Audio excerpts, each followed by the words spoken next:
ရန်သူတပ်တွေကိုတိုက်ခိုက်ဖို့အတွက်စစ်သားတွေအားလုံးဟာသူတို့ရဲ့အထူးခြားတဲ့လက်နက်တွေကိုကိုယ်စီနဲ့အသင့်ပြင်နေကြပါတယ်။သူတို့ဟာတမဏိထီလို့ခေါ်တဲ့လက်နက်တွေကိုဖြန့်လိုက်ပြီးမြေပြင်ပေါ်မှာလှည့်ချလိုက်ကြပါတယ်။အပေါ်ကနေလဲနောက်ထပ်ထီတလက်ကိုဒိုင်းအဖြစ်အသုံးပြုပြီးရန်သူများတန်ကနေကာကွယ်ထားကြတာပါ။ကြံနေတဲ့အဖွဲ့သားတွေကကျိုးတွေကိုအားကုန်ဆွဲလိုက်ပြီးလွှတ်လိုက်တဲ့အခါမှာတော့စစ်သားတွေဟာဘီးဒီလိုတဟုန်ထိုးလေပတ်သွားပြီးရန်သူစခန်းစီကိုဥတီသွားပါတော့တယ်။ရန်သူကင်းဆောင်တွေကအချက်ပေးကောင်းလောင်တီးပြီးမှားတွေနဲ့တရက်ဆက်ပိတ်ခတ်ပြီးနဲ့ဒီတမဏိကြီးတွေဟာအကောင်းဆုံးဒိုင်းတွေဖြစ်နေတဲ့အတွက်ရန်သူမြတွေဟာဘာမှအသုံးမဝင်တော့ပါဘူး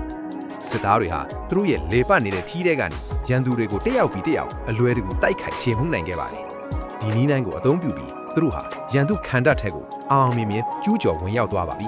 ။ခန္ဓာထဲမှာရန်သူတွေကလူအင်အားအလုံးအင်းနဲ့ဝိုင်းထားပေမဲ့စစ်သားတွေကတော့မတုံ့လို့ပါဘူး။သူတို့ဟာထီးလက်ကိုင်းမှာရှိတဲ့ရန်တရားတစ်ခုကိုနှိပ်လိုက်တဲ့အခါမှာတော့ထီးတဲ့ကနေထက်မြက်လာတဲ့ဓားသွားလေးတွေဟာစက်တနတ်ကြီးစံတွေလိုတဖွဲဖွဲထွက်တော်လာပြီးရန်သူတွေကိုအငိုက်ဖမ်းခြေမွန်းပစ်လိုက်ပါတော့တယ်။ဒီစစ်သားတွေရဲ့ထူးခြားဆန်းပြတဲ့တိုက်ကွက်တွေကိုကြည့်ပြီးစိတ်ဝင်စားသွားပြီဆိုရင်တော့ဒီဇာကားလေးရဲ့နာမည်က share လို့ဖြစ်ပါတယ်။